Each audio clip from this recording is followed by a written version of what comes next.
welcome to Your Vote, yourTV's extensive coverage of the 2025 federal election.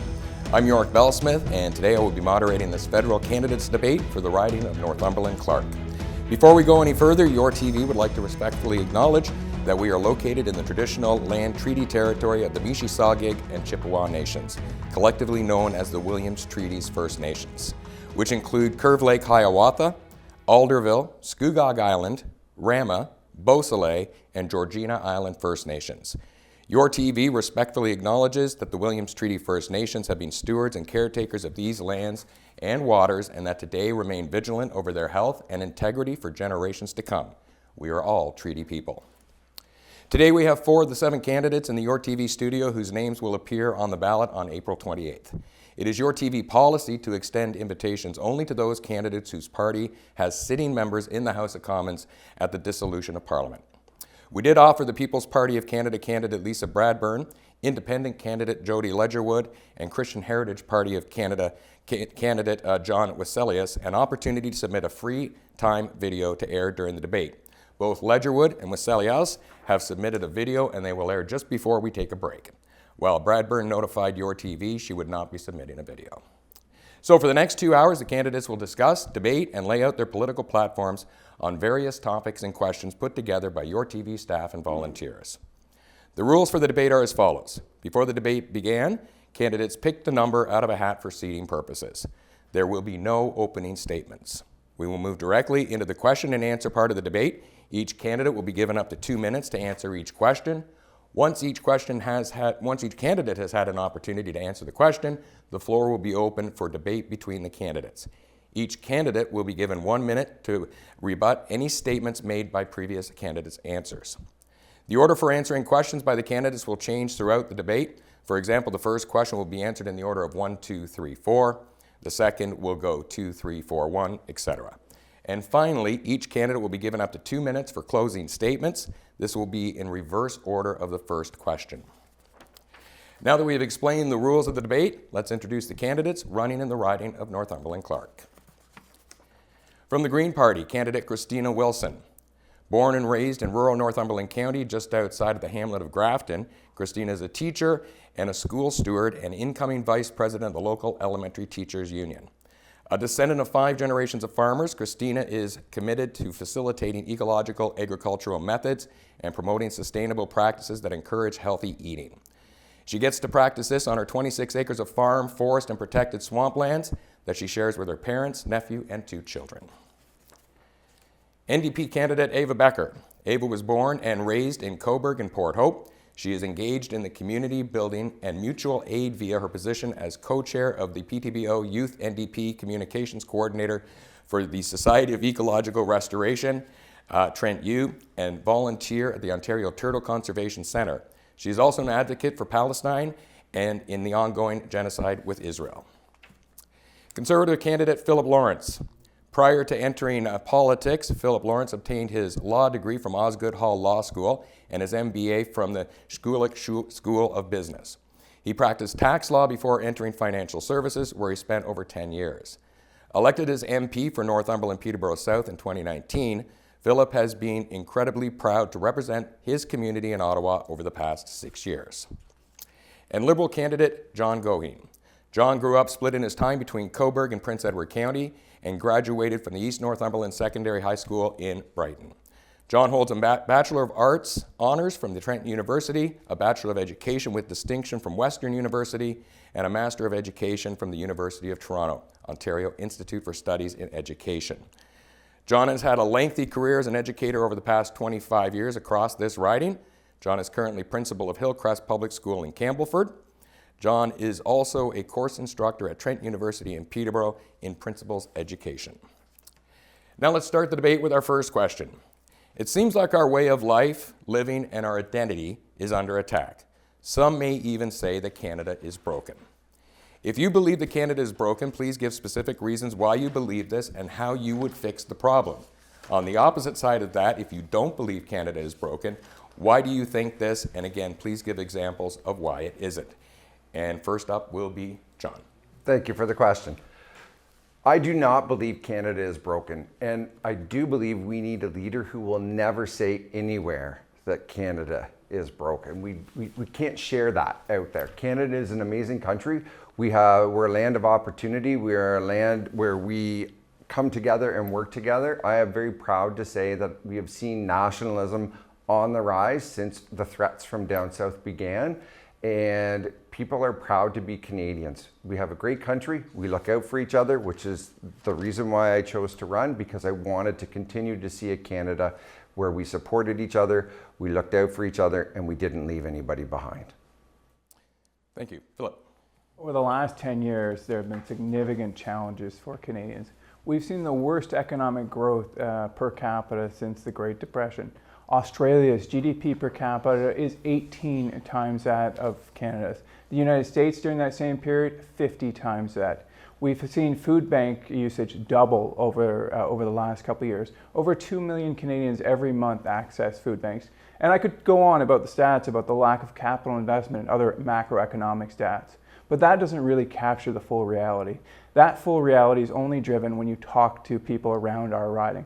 I talked to an individual just the other week who is, after 27 years of working at Post at Weetabix, is going to lose his job. He's 60 years old. He looks at me at the door and says, "Phil, what do I do? This is the only employment I've really ever known. At 60 years old, where do I go? How do I get by over the next 10 years?" I've talked to a 35-year-old who's come out from his parents' basement saying, "You know what? I've done everything right, Phil. I went to work. I got a trade. I went to university. I busted myself to make sure that I would be able to afford a home, but I haven't been able to because the housing costs have doubled." Canadians are struggling, and ignoring that reality won't solve the problem. We need to put in place a vision that allows Canadians to make the most of their opportunities to realize their potential by lowering taxes, reducing red tape, and getting our energy out of the ground. Thank you, Philip. Christina. Thank you very much. You know, the threat from the South, all it has done is actually brought Canadians together. I've seen more people talk about becoming unified as Canadians due to the threat in the South. That being said, there are pieces of Canada that are broken and do need to be fixed for the future. And the Green Party is proposing tax cuts to those under $40,000. And we really love to push the idea of the Universal Basic Income Project. Is it a pipe dream? It might be, but you know what? We need to try it out. It is being done in other countries to make sure that no one is left behind, which is a quote from Elizabeth May. And we need to do what we can to help every individual in our country. They're also proposing umbrella healthcare ideas where not only would our doctors be covered, but also pharmacare, full dental health care, and everything that you can think of under healthcare that needs to be. We're pushing for bringing more doctors and nurses into Canada and fixing a system where one qualified in one province can't go to another province. There are lots of great ideas going forward that will help fix some of the major issues within Canada. Thank you. Thank you very much. And Ava. Certainly, I do not think that Canada is broken, and I think that that's best exemplified by people's attitude in this election. We're seeing citizens, people who have never even voted before, really starting to care about this election because Canada is being faced with a nationwide issue with the threat of tariffs. Just that in general, though, I think that communities know what they need, and people often become disillusioned with the government because change doesn't happen fast enough. But I think that with proper leadership and actually helping communities where they need over the next 4 years, we can help that narrative change from people questioning whether or not Canada is broken or not to truly believing that their government is doing what's best for them. Thank you very much. Anything that was said there that anybody wants to comment on further? Okay, we'll move on to our second question, and it's going to deal with tariffs.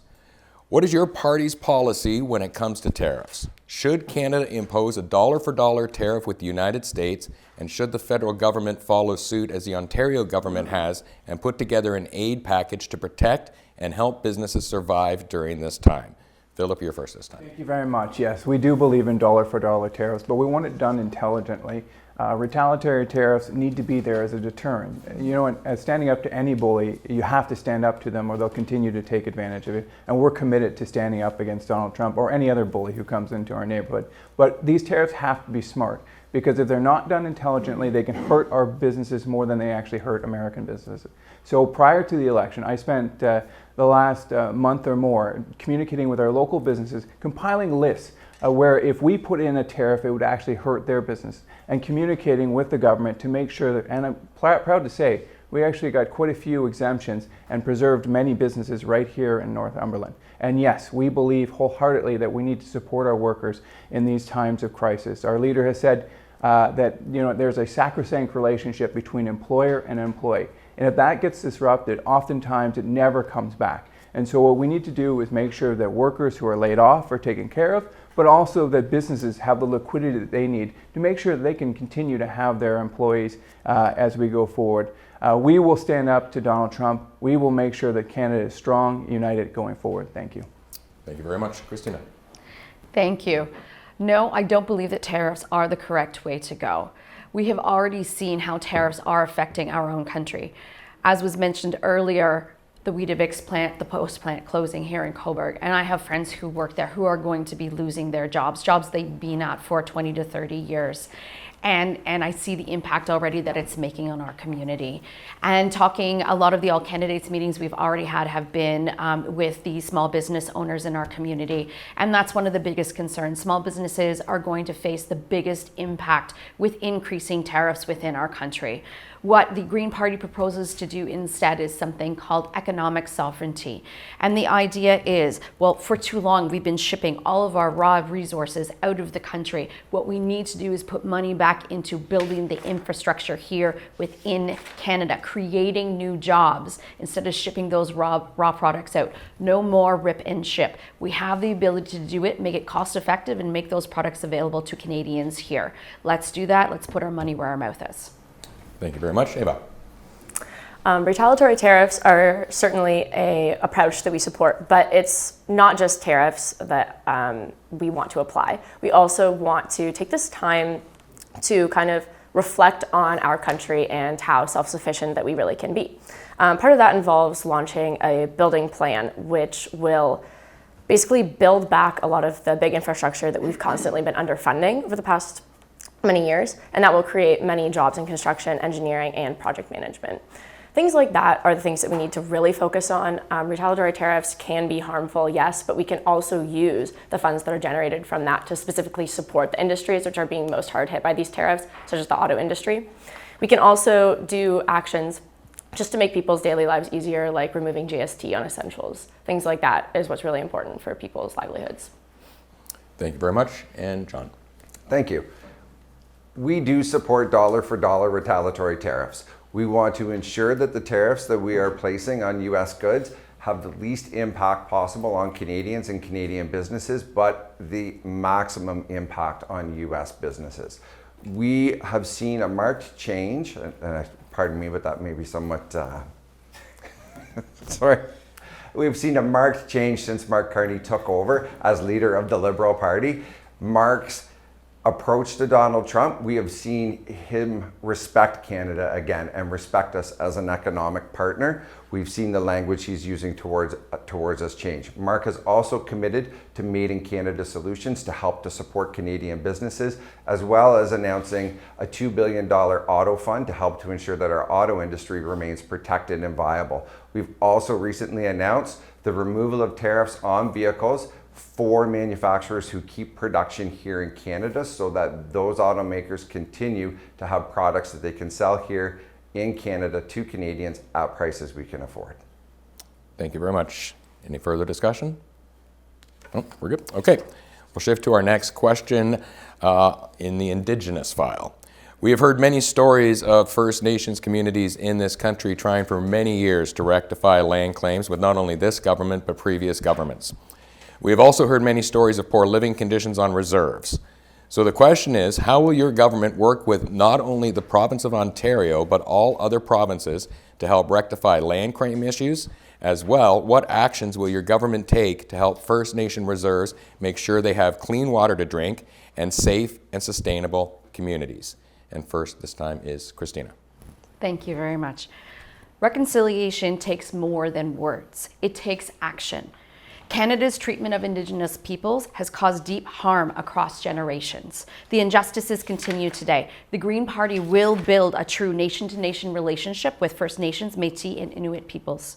We'll respect Indigenous rights and support Indigenous self-determination. There's a whole section in the policy that just, the title of it is Indigenous Sovereignty, because that's what we believe in. And any plan going forward is nothing about us without us. It takes real steps towards justice and change. Reconciliation must start with truth and action. And here's some of the plan going forward from the Green Party of Canada. Act on every call to action from the Truth and Reconciliation Commission. Act on every call for justice from the Missing and Murdered Indigenous Women and Girls Inquiry. Fix the justice system that puts too many Indigenous people in prison. Fund restorative justice programs that help both heal victims and offenders. And support Indigenous communities searching former residential school sites. Indigenous people have the right to make their own decisions, and we'll put the UN Declaration on Indigenous Rights into action. We'll respect Indigenous consent on decisions about lands. We'll support Indigenous-led end to the Indian Act, and we'll make sure Indigenous voices help shape national decisions going forward for the future. Thank you very much. Eva. Thank you. Firstly, we support acting on all of the truth and reconciliation actions. That's really important, and it's something that we've been too slow to act on. That report has been released for far too long, and we haven't done enough about it. We also want to address the murdered and missing Indigenous women. That is very important for the government to take action on. And we plan to fix all of the boil water advisories. That has been committed to by past governments, but it hasn't been done yet. And it's something that we can really work on. And it's important because those projects can also provide jobs in the Indigenous communities. We also plan to have a lot of affordable building projects, which can generate a lot of jobs on those reserves. Thank you very much. John. Thank you. There is significant work left to do on the Truth and Reconciliation Commission recommendations. I know that a Liberal government committed to fresh water on all reserves, fresh drinkable water. We have not yet met that goal. We have more work to do, and I would propose that we look at how we can move resources in, like portable water filtration stations. We have also committed to dual-use ports in Canada's north for both civilian and military. Those ports, those airfields, those input places will enable us to get more goods and services to our remote communities to help to support them and to help to build their economies. Thank you very much. Philip. Thank you. I think it begins with having First Nations lead and in the discussion of how we move forward on the truth and reconciliation and making sure that their voices are heard first and foremost. And I'll give you an example of where Indigenous voices weren't heard. And during committee at Transportation Committee, I worked with the NDP because of a story that broke out of rural Alberta, and it's called Big Dock. And so the government had done environmental analysis on it, but they had viewed this as just a commercial property because they hadn't bothered to consult with Indigenous peoples who lived around there. And so commercially, according to their testing, it was safe and fine. But the reality is that was actually a social gathering spot for the Indigenous community. Kids swam there, people met there, they played on the dock, they fished off the dock. And the reality is after they did their own testing, they found out this was not safe for the uses that they were being, meaning that Indigenous children were being exposed to arsenic and other conditions. We need to make sure that Indigenous leaders lead us and that we are great partners in collaboration, but they are clearly leading and that we are listening to their voices. Thank you very much. We'll open it up for further debate and discussion. If anybody has anything they'd like to add. Okay, we'll move on to our next topic, which is healthcare, and there will be 3 questions under this topic. First, while healthcare falls under the scope of the provincial governments, the federal government transfers close to $50 billion a year to the provinces through the Canada Health Transfer Program. So where does your party stand on private healthcare? Is there a place in Canada for private healthcare to help supplement the high costs of public healthcare in the country? And first up will be Ava. Thank you. I think that free public healthcare that actually serves everyone was a point of pride for Canada. And I think that people are losing that belief. We're no longer proud of our healthcare system because it no longer serves people. And because of that, people look to private healthcare. The people who can afford that, certainly it makes sense because they're desperate for medical attention. However, I do not think that private healthcare has a place in Canada. The fact that it exists is a sign that we're not doing our job well enough, and we need to strengthen our Healthcare Act. We need to make better working conditions for doctors and nurses. We need to hire more doctors and nurses. But it's also not to blame on the doctors and nurses for not wanting to work in public healthcare because of, well, one, the working conditions, and two, the pay. Private healthcare can offer them better pay, so it makes sense. Why would you not work there? So we really need to take steps as a government to address that and incentivize working in public healthcare once more. Thank you very much. And John. Thank you. I absolutely do not support private healthcare. I believe public healthcare has been one of the defining characteristics of Canada for decades. We have taken care of each other using public healthcare. I am somewhat concerned at times when I hear about public money going into private clinics and those private clinics receiving 3 times the amount that a publicly funded hospital or clinic would receive for the same procedure. I believe we need greater accountability from our provincial partners as to where the dollars the federal government is providing are allocated to ensure that that money is targeted at improving patient outcomes and patient access to care. Thank you. And Philip. Conservatives believe in the public universal healthcare system and that there should not be any creep into privatization, to be absolutely clear. We've also committed to increasing healthcare funding in accordance with the agreements already struck with the province. But further and beyond that, I believe that we'll need greater financial contribution from the federal government when it comes to healthcare. And the only way that that happens is with strong, prudent fiscal management. Unfortunately, right now, we're paying more on interest on our national debt than we do on healthcare. Imagine if we had reduced that interest by half. We'd be able to increase the healthcare funding by 50% without affecting anything else. So we believe, one, to increase healthcare funding today, but also through strong fiscal management going forward to make sure we can increase it tomorrow. Thank you very much. And Christina. No, the Green Party does not believe in privatization. Absolutely not. In fact, as I mentioned earlier in the first question, we believe in that concept of the umbrella healthcare. Canadians cherish our public healthcare system, but it's being threatened by privatization and neglect. Our plan actually strengthens that foundation and expands it into mental health care, pharmacare, and dental care. We ensure that your health card, not your credit card, is what you need in order to access any health care in our country. Thank you very much. Any further discussion or debate on this topic? First question of healthcare. So we'll move on to question 2. This question deals with a national pharmacare program. In the fall of 2024, Canada's pharmacare bill officially became reality after it passed through the Senate and received royal assent. According to the Parliamentary Budget Office, estimates totaled drug expenditures under pharmacare in the first year to be $33.2 billion and then increasing to $38.9 billion in 27-28. The initial program will cover contraception and diabetes medications with the goal to expand to a number of covered medications in the future. So where does your party stand on pharmacare, and do you see in the future all or most medications being covered under the program? And John, you were first this time. Thank you. We brought pharmacare in. Pharmacare was a Liberal government policy, and we made it happen. I firmly support pharmacare. I support the expansion of pharmacare. I believe it should include more than diabetes and contraceptive drugs. I believe that we could see cost efficiencies through the mass purchasing of drugs to support Canadians in medication costs. We know that there are significant costs attached to prescriptions. Many people go without, or they have to make a choice between the prescription cost or food on the table. We don't want that to be a choice Canadians have to make. We would look to increase and expand pharmacare in order to ensure that all Canadians have access to medication that is affordable. Thank you. Thank you. And Philip. No Canadian should have to decide between eating and paying for their medication. That's why our leader has said that anyone who has their plan will keep their plan. But the challenge is also that there are also many Canadians out there that have a great pharmacare policy in existence right now. In fact, unions have collectively bargained for pharmacare for many of their workers that are fantastic plans.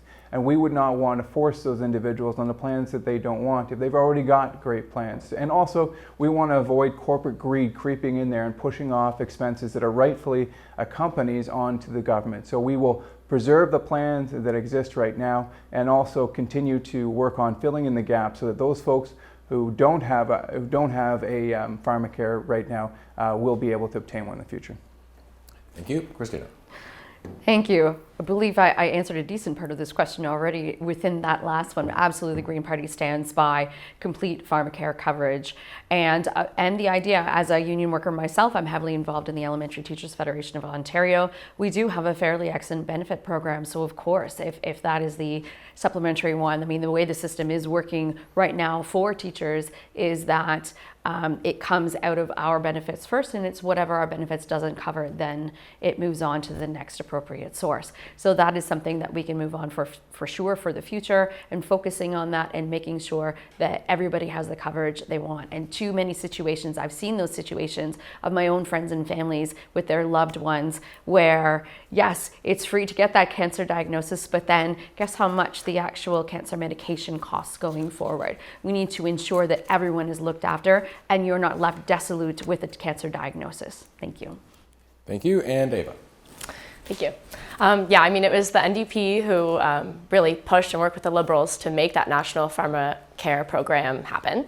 And so, of course, we support that continuing. I think that medication for all being free is vital to our public health program. No one should have to choose of medication and anything else that they need to spend money on. And I think that the program should certainly be expanded. Covering diabetes medication and dental and stuff like that is a good start, but there's many other medications that are very expensive for people, and it needs to be fully comprehensive and cover all of that. Thank you very much. Any further discussion on pharmacare? Our third question under health is deals with mental health. At one point in time, mental health was a taboo subject to talk about openly. The stigma around someone suffering from mental health had many people suffering in silence and nowhere to turn for help. Thankfully, that stigma has been raised over the past several years. What is your party's platform when it comes to mental health? What will your party do to help address this issue, and what concrete plans will your party implement to prioritize mental health for the length of this next government? And Philip, you're first. Thank you. As you mentioned at the top, of course, health is mental health. And mental health is health. We need to, which is a provincial responsibility. That being said, is that we are fully committed to making sure that provinces are completely well resourced to take care of health issues, including mental health issues.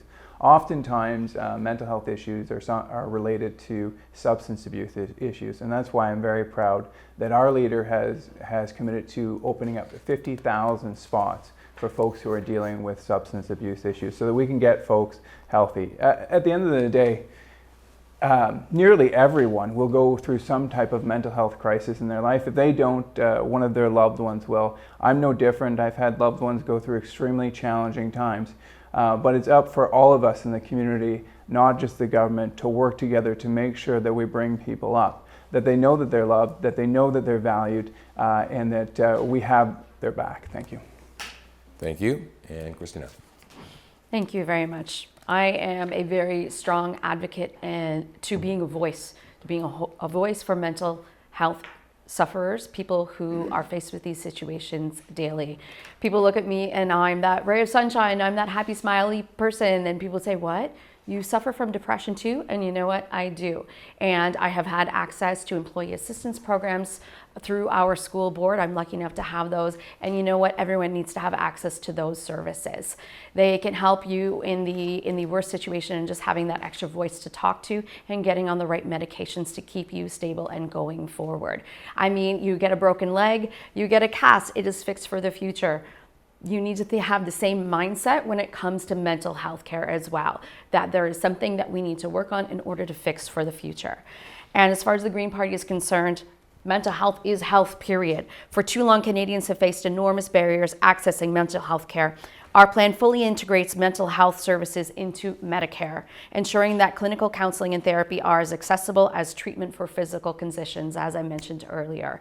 And the other one I'd like to look at is locally, we've opened several new centers, but they're private, and it can cost upwards of $10,000 for addictions and substance abuse counseling within our area at many of these local areas, because all that's open for that is private. Who's going to pay for that? Who has the money to pay for that? When you are homeless and on the street and you are facing your addictions and your demons, you do not have $10,000 to afford a house or rent, let alone go to a private addictions and mental health care center. We can do better.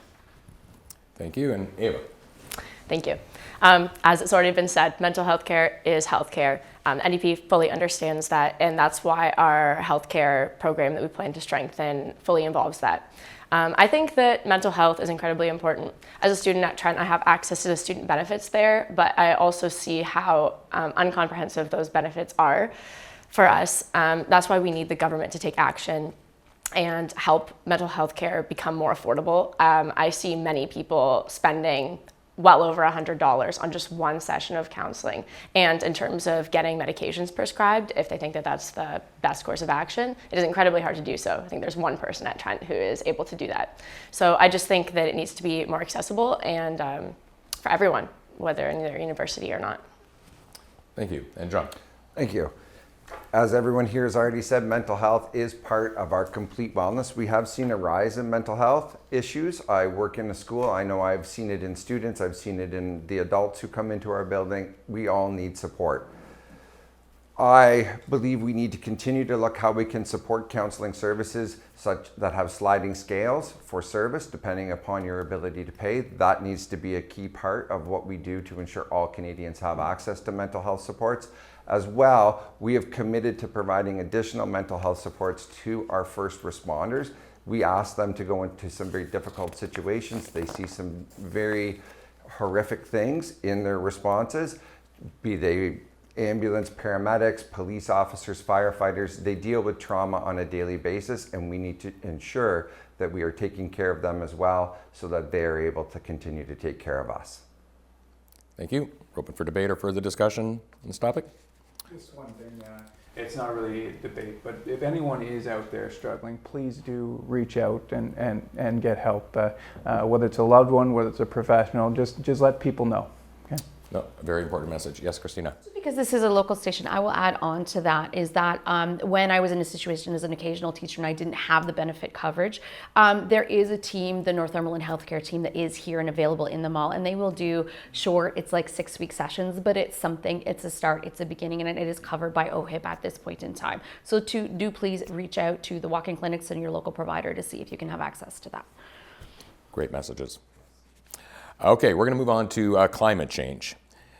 We now shift our discussion to this, as in a recent poll, the majority of Canadians believe that climate change is real and something needs to be done to protect our future generations. But the majority of Canadians do not wish to pay for what needs to be done to offset climate change. What is your and your party's stance on climate change, and how will your party fight climate change? What is your party's stance when it comes to a carbon tax? And is your party committed to meeting the Paris Agreement? And first, this time, is Christina. Excellent. I get to go first on this one. Go Green Party. Excellent. Thank you. Thank you. Absolutely. We are committed to meeting the agreements that have already been laid out. The Green Party has the strongest climate action policies of any of the committees, which is why I stand as a strong-minded Green going forward. So many changes need to happen for the future. We do believe that the carbon tax that has just been rescinded and brought down from consumers was not ruled out in the correct way. Too many people were affected with rising costs that should not have been affected.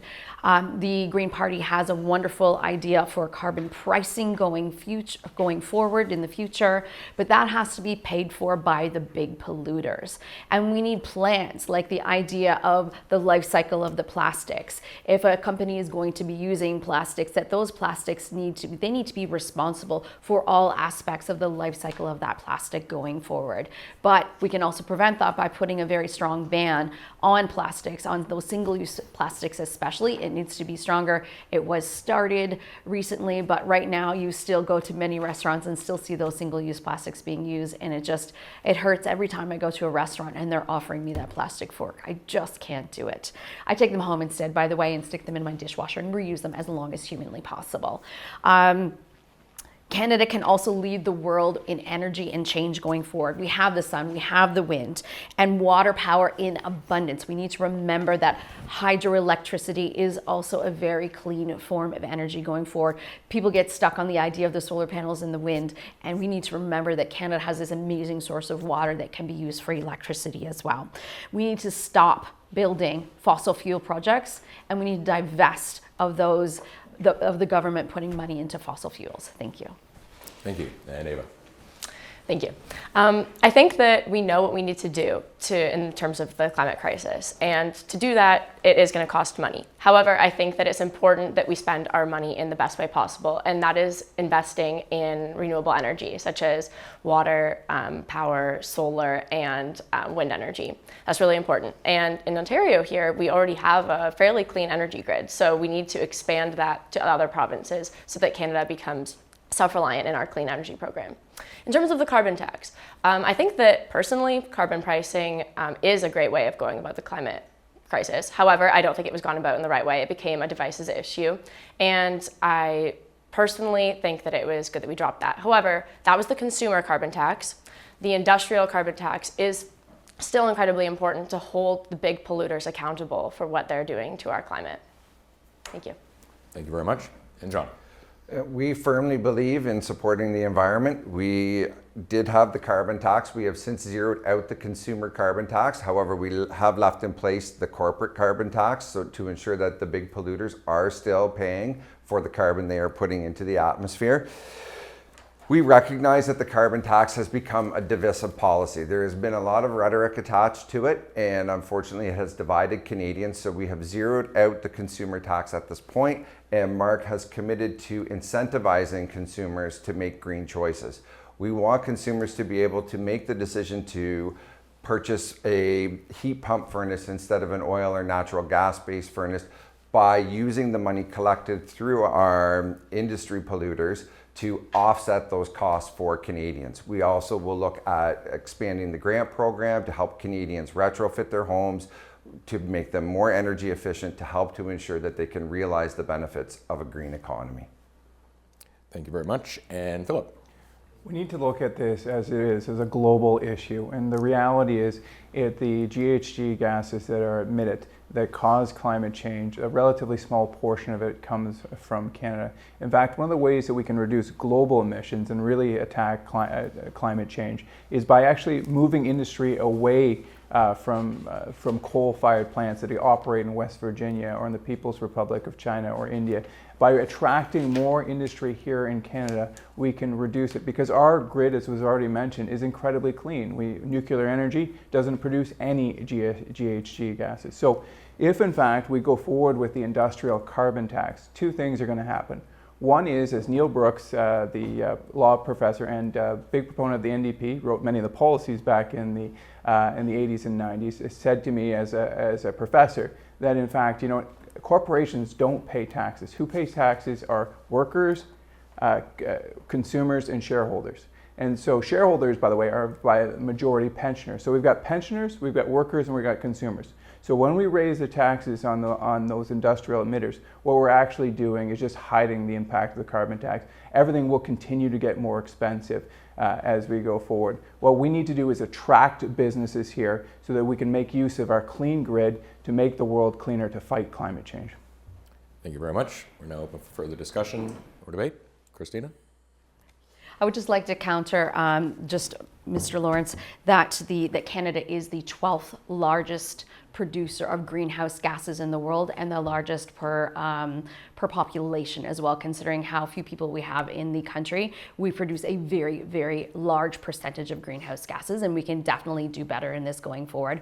I also want to talk briefly about the concept of nuclear, in that we still have issues of where that waste is being going, and right now, once again, Indigenous land is being considered in Northern Ontario, and we need to look at that and make sure that those communities are protected and there's a better way of disposing of nuclear waste. Thank you. Philip, do you care to respond? Or? I would just say that the current record of the carbon tax and of the Liberal government is that we're 57 out of 62 advanced economies when it comes to emissions, and so the current policy of the consumer-based carbon tax isn't working. In fact, and we've been saying that for years. We're glad to see that the NDP and Liberals have agreed to that, and will continue to push for the correct direction for our country. John? I'd just like to point out that the Liberal government carbon plan has reduced emissions. We've seen in a recent study that there have been a reduced number of emissions here in Canada, despite the fact that we have seen a growth in population and industrial activity since the end of COVID-19. Anything further? Ava?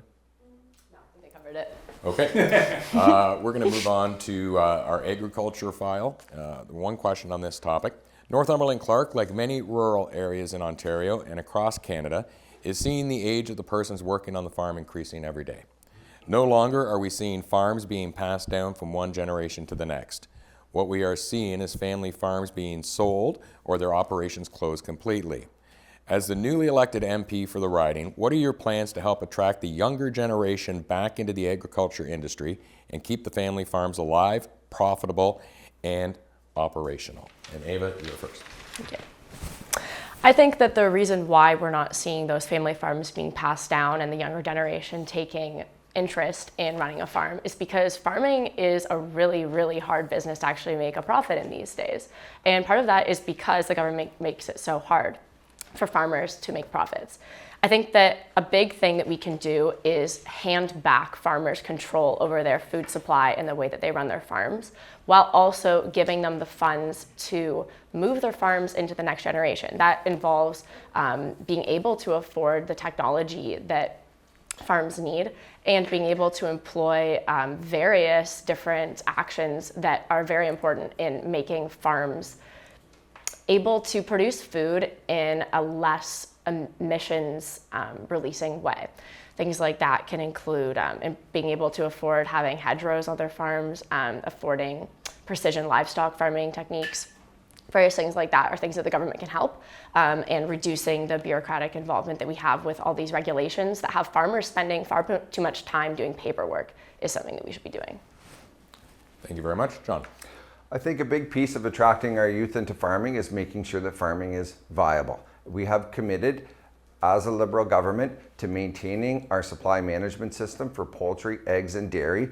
We have also committed to making permanent the doubling of the agri-stability program, the revenue protection program for our farmers, to ensure that should they lose money due to external factors such as tariffs or extreme weather events, what have you, that their farms will be made whole. That way they will not be operating at a loss. We've also committed to $200 million in agri-food processing in rural and remote areas. We want to see food processed here in Canada and made available. I'm always shocked to hear stories about soy being transported down to the United States to be made into powder, only then to return to Canada so that it is available to us. We should be processing that here. That's something that we can do and we are committed to doing. We also want to ensure farmers have access to the latest clean technology, and we're going to top up the agricultural clean technology program with an additional $30 million in funding. Thank you very much. Philip? As many are aware, of course, farmers are for the most part price takers. They can't set the price, and so input costs are particularly important to our farmers. And so over the last decade, we've seen a dramatic increase in those input costs, which have made farming, in many cases, just not viable anymore. Those input costs are risen because of inflation, but also directly because of the carbon tax. And I might add, even with the zeroing out or the temporary pause on the consumer carbon tax, the industrial carbon tax will continue to hurt our farmers because it'll hit many of the folks who produce the goods that farmers need to buy, which will make everything more expensive. We need to make farming viable again by making things less expensive. And particularly, of course, the Liberal government promised and now has retreated to increase the capital gains, which would actually make it considerably more difficult for people to pass their businesses on to the next generation, including farms.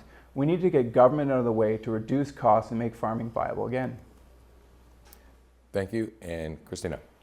Thank you very much. Agriculture hits home for me. I'm a descendant of farmers. I have very clear memories of growing up and picking rocks out of farmers' fields that belonged to my grandfather that are now subdivision behind Grafton Public School. And I can remember lifting bales into the back of pickup trucks as well. These are things that rural kids did when you were related to farmers. Everyone helps out. And just like that, it takes everyone to help out our farmers and ensure that we can continue feeding our own country, because Canada has a food insecurity issue as we see the increase of people who are going to the food banks today. We need to think about concepts of protecting that farmland and building up and not out, and protecting ourselves against urban sprawl. We also need to subsidize retraining programs for farmers so that they may transition to natural, organic, and sustainable farming practices without additional economic burdens placed on them, and retraining of the new generation. And also eliminating taxes of when, like the big taxes that one farmer has to pay to pass on their farm to someone else going forward in the future is ridiculous. And that is absolutely something that we can get behind in creating and helping our farms for the future. We also need to look at that idea of the Canada First purchasing program. We need to rebuild our infrastructure from the inside out and rely more on ourselves than on our neighbors as tariffs increase, and we need to continue making our own economy stable. Thank you very much. Any further discussion, comment, debate? Okay, that brings us up to our break. Before we do that, we will first hear from independent candidate Jody Ledgerwood and the Christian Heritage Party of Canada candidate John Wasilius. Hi, I'm Jody Ledgerwood, and I'm running to be your federal MP candidate for Northumberland-Clarke riding. Every year we say, this is the most important federal election we have. But this time, I truly believe it. The people are fed up. The people are frustrated, and they don't know what else to do. Our parties are not listening to us. Our current House has completely ignored the Canadian public. Petitions have been signed and they have gone nowhere. This means our party whip system is no longer working. Our candidates in the House no longer have to listen to the people, and the Supreme Court of Canada backed up that philosophy. The party whip system has to go, and the only way it can go is for you to take back your power and start putting independents in the House. An independent can write up bills, an independent can be your voice, an independent can tell you what is actually going on and how it's going to affect your family for the better or for the worse. That is what I want to do for you, Northumberland-Clarke riding. I want to be your voice. I want to hear from you, because only together, when we work together, can we make change in our government. Can the money finally go back into Canadians' pockets? I'm Jody Ledgerwood, and I want to be your voice, your representative in the House. Jody Ledgerwood, independent candidate for Northumberland-Clarke riding.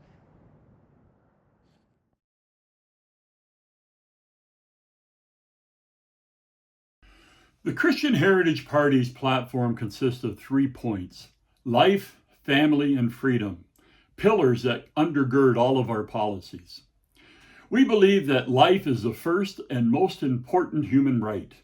Without it, no other right has any value or meaning. Life is a gift from God and it belongs to Him.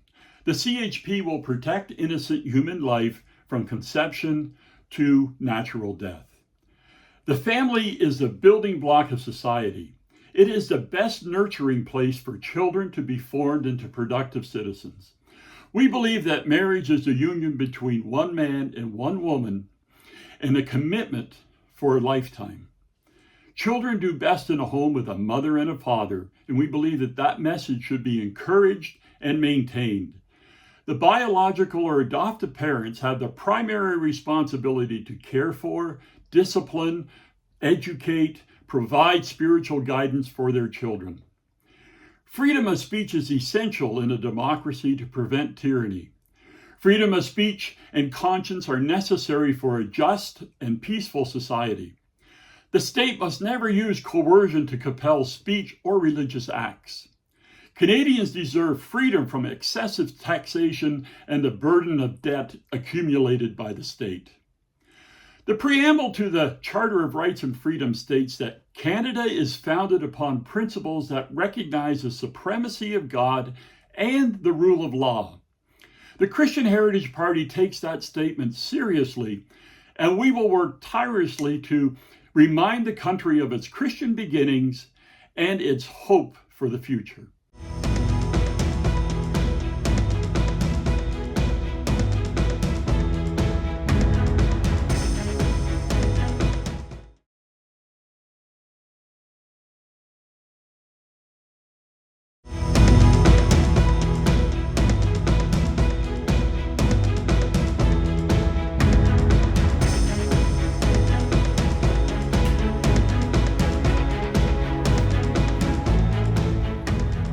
Welcome back to Your Vote, yourTV's extensive election of the 2025 federal election.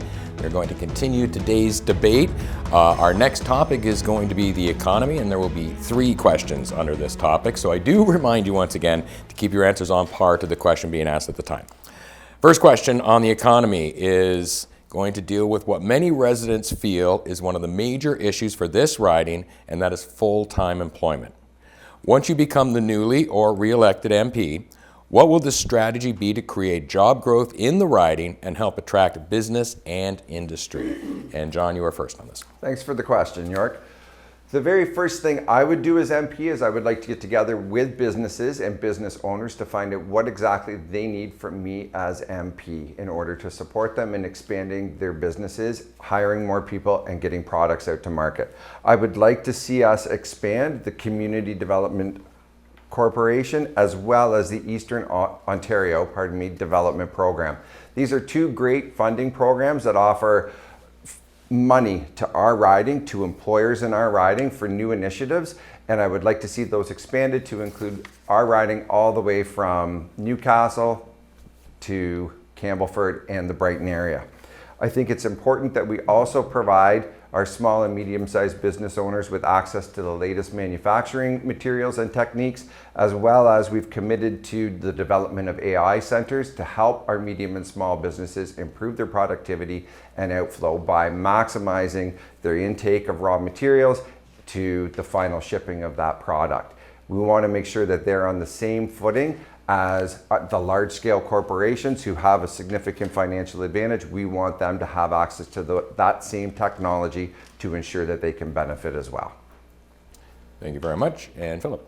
Thank you. Well, I'm confident that our Conservative Party will deliver the macro environment that we need to attract businesses, whether that's tearing down interprovincial barriers or whether it's reducing taxes or reducing regulations. We will make Canada a destination place for businesses around the world and in Canada to come and locate and stay here in Canada. And myself, I'm going to work hard with our MPP, David Piccini, with our local mayors and councillors to travel the world if necessary to bring businesses right here to Northumberland. I think we have the best workers in the entire world, and with strong macroeconomic conditions where businesses are desirous to be here, I have no doubt that we can bring business here to make it more and more successful so that both large businesses and small businesses can succeed together. Thank you very much. Christina. Thank you. Although small businesses has a very municipal focus and it's very difficult to look at on the idea of being a federal government candidate, one thing that I think that can be done going forward is that we need to have an excellent relationship with the municipalities and see what incentives and fundings that we can use going forward to help those small businesses out, whether it's helpful pay for hiring of students. I know several small businesses that have been able to get money back from the government for their hiring of students in the tourism season. We definitely see an increase around here. We are a tourist area, especially here in the waterfront of Cobourg, and that's often when we need the most employees. And we also need to see some funding in those off seasons so those businesses aren't going out of business and they can actually last a full fiscal year. Also, just looking at the idea of small businesses are really, really affected by what our consumers are actually paying for locally. So the Greens and I do have a plan to reform the tax system, and that's by eliminating the federal income tax on households that are making less of an income than $40,000. What will that do? Will put more money back in the pockets of the people that they'll be able to spend in our local businesses. This isn't about putting just a few dollars in people's pockets. It's about kickstarting a positive chain reaction in local economies. When working with Canadians to keep more earnings here at home, they spend more at local businesses. Those businesses then, if you're making more money, you can also afford to hire those extra workers within to keep your businesses going forward. And the ideas of the Green Party has for the future as well are the ideas of investing in greener ideas for the future. We could fully be creating new factories right here within our own community and creating a whole new workforce that could be creating things like advanced solar power generation and electric battery creation. There are so many ideas that we can invest in going forward in the future to create more jobs. Thank you. Thank you. And Eva. Thank you. I think that in terms of having more full-time jobs, less part-time jobs, which really stabilizes the workforce, one thing that we can do is a lot of businesses rely on part-time workers because then they don't have to give the benefits that are expected with full-time jobs. However, I think that the government can really help with that benefit supply, which will therefore promote more full-time job positions. We can also really work on further developing our workforce. Northumberland already has a great supply of people who are ready to work. However, I think that through expanding apprenticeship routes and actually getting people while they're learning how to do skills, actually practicing those skills in the field, will therefore really prepare them to be able to jump into a full-time job position rather than having to take a multi-year long route of unpaid work and internships at first. Thank you. Thank you very much. Any further discussion, debate, or comments on our first topic with the economy? Okay, our second topic, the federal debt and deficit, is under the economy banner. The federal debt is now about $1.4 trillion, growing by $100 million a day, with $1,200 in interest every second, and the deficit is expected to be around $42.9 billion this year. How will your party reduce debt and deficit to manageable levels? And Philip, you're first. Thank you. Yes, the deficit and debt have gone out of control. Before, former Minister of Finance, Chrystia Freeland, said that there were going to be several fiscal anchors, of which the Liberal government blew through them all. Former Prime Minister Trudeau said that there'd be a small deficit and that it would balance itself. None of these is true. The track record is clear. Underneath Stephen Harper, we got back to a balanced budget despite dealing with the 2008 crisis. We will have a fully costed platform that shows a path back to balance. We will also put in place a dollar for dollar rule. When we're all at home and we're doing our finances, we have to make decisions, right? Are we going to spend on this and not spend on that? And that's what we're going to force the government to do. We're going to make the government realize that it's not an endless pool of money, that Canadian taxpayers are tapped out. And so if we want to spend on something new and important, that's great, but we've got to find the savings somewhere else. So we're going to make sure that we have strong fiscal management, quite frankly, that we've been missing over the last 10 years. Thank you. Christina. Thank you. I find it very interesting that although our debt increases so much federally, that we also have one of the biggest income gaps in our community that has happened in quite a number of years. The Statistics Canada confirms income inequality has reached the highest level ever recorded in Canadian history. The wealth gap continues to widen, with 20% of Canadians holding more than 2/3 of total wealth. 1% of Canadians control 26% of Canadians' wealth. So in order to equal this out, I mean, yes, we're looking at some tax cuts for the lower, and I know some people are wondering how we're going to pay for that. And basically the Green Party has a concept that we're going to pay for this through making the wealthiest Canadians and large corporations pay their fair share. We're never going to cut services. We are focusing on the average person and increasing what they are able to do, but we will increase taxes for the highest income bracket. Thank you. And Ava? In terms of a specific plan to decrease our debt and deficit, we don't have a policy released on that yet. But I think that more important than decreasing debt and deficit is just ensuring that we still have those supports there for people and we still have all of those government programs. And in terms of spending more money to support people, sometimes that is necessary. And that money will come from higher corporate taxes and cutting taxes on the workforce. Thank you very much. And John? I'm sure many are aware, Mark Carney is an economist at heart. He was the governor of the Bank of Canada, also governor of the Bank of England. The economy will be central to his operation of government. Mark has talked about separating the government into two pillars. One pillar focusing on the operational side, the other pillar focusing on the investment side. He wants to use the investment side to drive private investment, which in turn will help to grow businesses and the economy, thereby generating additional revenue for the government. But he also wants to look on the other side, on the operational side, at increasing efficiencies using new technologies, again, as I've mentioned, like artificial intelligence and AI, to help to streamline operations, not to replace people, but to have people who are then available to do the people part of the job and not tied up in some of the mundane machine pieces that can be taken care of easily. Any savings realized from that can be used to help to offset taxes for Canadians, can be used to be invested into new initiatives in Canada, and I look forward to a Mark Carney-led government and its approach to our economy.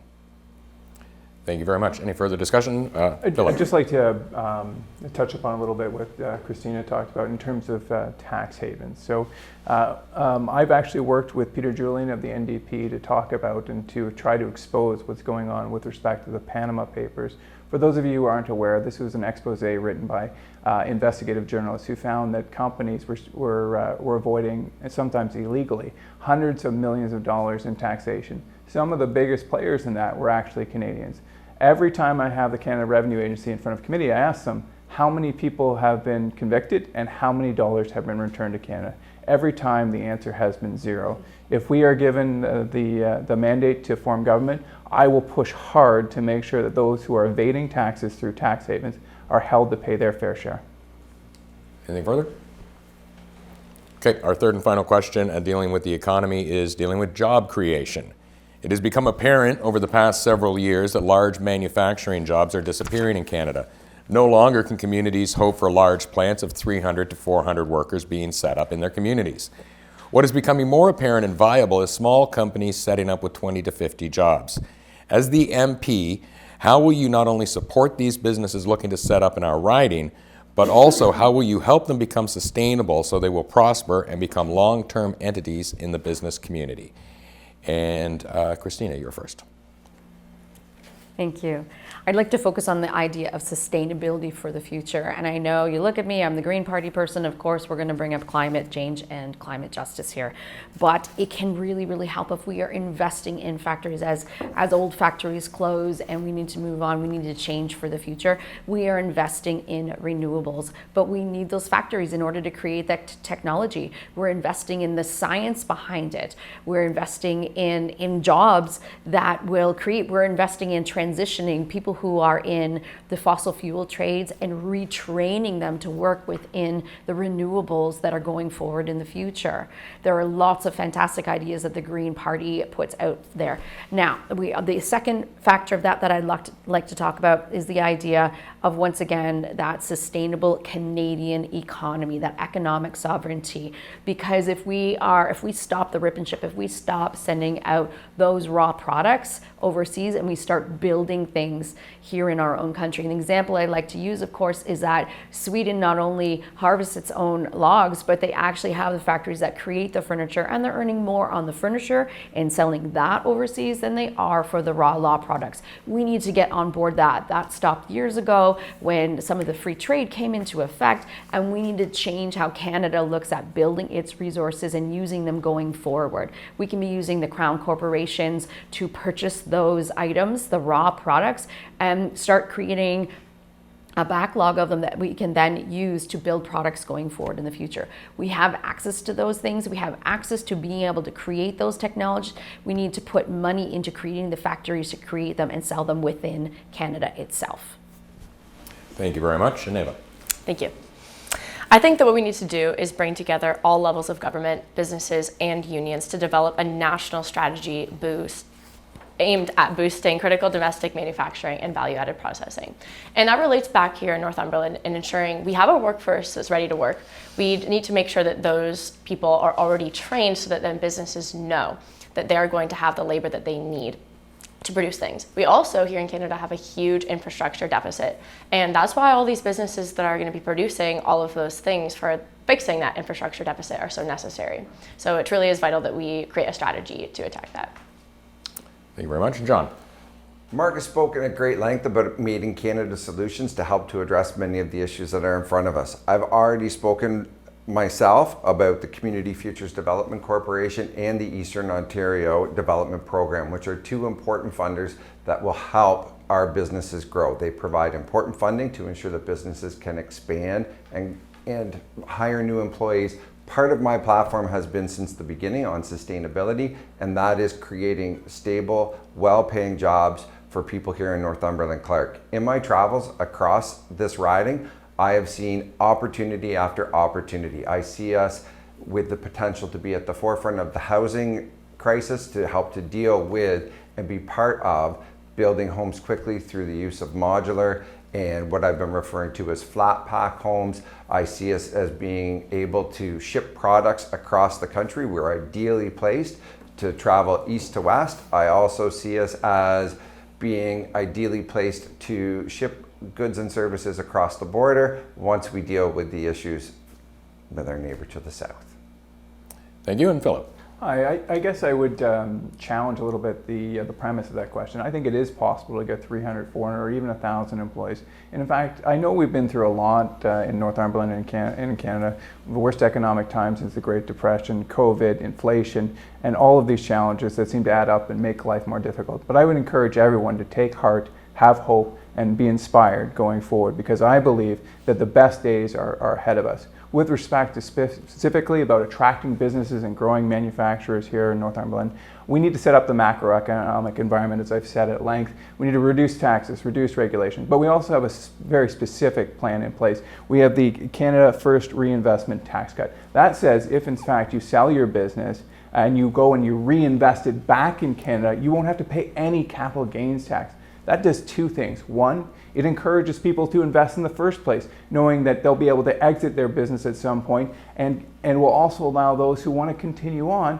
to reinvest it, growing that business, creating that multiplier effect. If we have those individuals who's created that first business that was successful, that hired 50 people, now they can go on, sell that to someone else, let them grow it, and start another business which will start another 50 employees. So we're committed to making Northumberland, Peterborough South, almost said it, Northumberland-Clarke there, the first time all the debates there, we're committed to having Northumberland-Clarke be the most successful place in the world to live. Well, I'm glad you did that before I did. Any further discussion, debate, or comment on this topic? Okay, we're going to move on to our next question in the debate, dealing with rural high-speed internet. One of the greatest challenges in this riding is reliable high-speed connectivity to the internet. With the changing times from how farming is conducted to many people now working from home, reliable internet connectivity has become more to the forefront than ever before. Over the past several years, bringing high-speed internet to these areas has been the focus of all levels of government. But many residents have complained about high costs for installation and rate plans, to slower than advertised download and upload speeds. What plans does your government have in place to deal with this issue? And Ava, you're first. Thank you. In terms of a specific plan for this, we do not have a release policy. However, I think that what's important is ensuring that there are regulations on the maximum price. At the end of the day, high-speed internet is becoming something that is not just a choice that someone may want to have is something that people need to have. And when some people need something, it's up to the government to supply that. So in terms of how we would do that, we definitely need to develop a plan on how to do so. And I think I would just like to say, in my personal perspective, high-speed internet is so important because as we shift away from a commuter kind of workforce and people working from home, it just is so vital. And that is a key piece in the fight for climate justice with less cars on the road. Yeah. Thank you. And John? Thanks for the question. We've seen an increase, obviously, in the need for high-speed internet, especially through COVID-19. We had a number of people at home working from home and those who continue to work from home. I remember working with my own children at home through COVID, and at times our internet would definitely bog out. I'm sure other people here can share that same story. We have not released a specific policy around high-speed internet. However, I do understand its importance, and I do believe that we need to look at innovative solutions. I know right here in Northumberland-Clarke, we've seen some innovative high-speed fiber optic blown in rather than the traditional line drawn through, which actually has helped to speed up the process to get high-speed internet into some of our rural communities. I'd also like to see us look at made in Canada solutions to access high-speed internet in remote and rural areas. I know many people have moved to an American provider, but I would very much like to see us move back to Canadian providers of rural internet that can be delivered at high speed. Thank you very much, Philip. Thank you. Yeah, internet is no longer optional. It's essential. It's utilized, as you said, in precision farming, to medical utilities, to work, to education. All these things are essential. We need to make sure that every resident in Northumberland-Clarke has access to fast, reliable internet. One of the keys to that is competition. Unfortunately, we've seen over the last 10 years, in fact, instead of an increase in competition, a decrease in competition. Whether you look at the banking, where we saw RBC merge with HSBC, or whether you look at the telecoms, where you saw Rogers merge with Shaw. We need more options for consumers. Ultimately, it's competition that will improve service and reduce rates. Thank you very much. Christina. Thank you. I just had a sudden flash when we start talking about internet and COVID especially, and I'm sure John can relate, of trying to be on the camera while teaching, while underdressed children, our toddlers are running around the background, being the mother and the teacher all at the same time. So saw more than I yes, yes, and very interesting things in people's homes too, just too much sometimes, too much. But also living in a rural area and having myself, 2 children, 2 parents, and a 25-year-old nephew who loves to game, all trying to use the internet at the same time, certainly makes the line of sight connection that we have very, very slow. Sometimes I'm lucky enough I have a cell phone that I can turn off and use the internet when, through the cell phone company, as opposed to the actual internet Wi-Fi company we have for the house. But anyway, the Green Party does indeed have a policy for this. They really have the idea of that the government of Canada needs to develop a comprehensive, coordinated broadband internet access strategy using our satellites and other wireless technologies, and enable broadband internet access for every Canadian, regardless of where they live within our country. Thank you very much. Any further comment, debate, discussion? I just would mention a story I shared in the other debate, and just to empathize with everyone here as to, there is a moment, if anyone wants to see it, in a very serious committee where I have a high official with a stuffed animal crawling up over my shoulder there during COVID. So yes, I can relate to the challenges there. Yes, I've had more than a few guests in some of my online sessions. It's always fun. And those all will live on the internet for a very, very long time, and we will have high speed. All right. Our next topic is being described as issues affecting everyday Canadians, and there will be 4 questions out of this topic. Question 1, homelessness, couch surfing, living paycheck to paycheck are all words and statements that have become commonly used in this country, province, and this riding. What are your plans to offer help, hope, and opportunity to the most vulnerable sector of our population? And John, you're first. Thank you. So I would start off by saying we have one of the most comprehensive housing plans out at this point.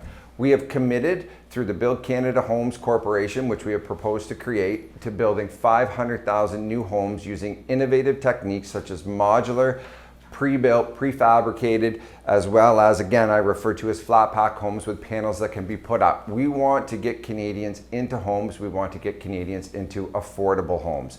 We are looking at how we can repurpose buildings, existing infrastructure that is in place, to provide affordable housing for everybody, as well as tax cuts and low interest loans to help spur development of affordable housing units for Canadians.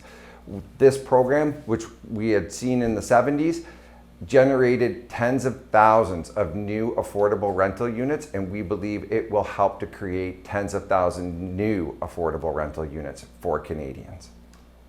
Thank you. Philip. Well, let's go back to the Wayback Machine here. We'll go back 10 years. Housing was half the cost. We did not have rapid inflation. We didn't have the carbon tax. And we saw that since then, we've seen the worst economic times since the Great Depression.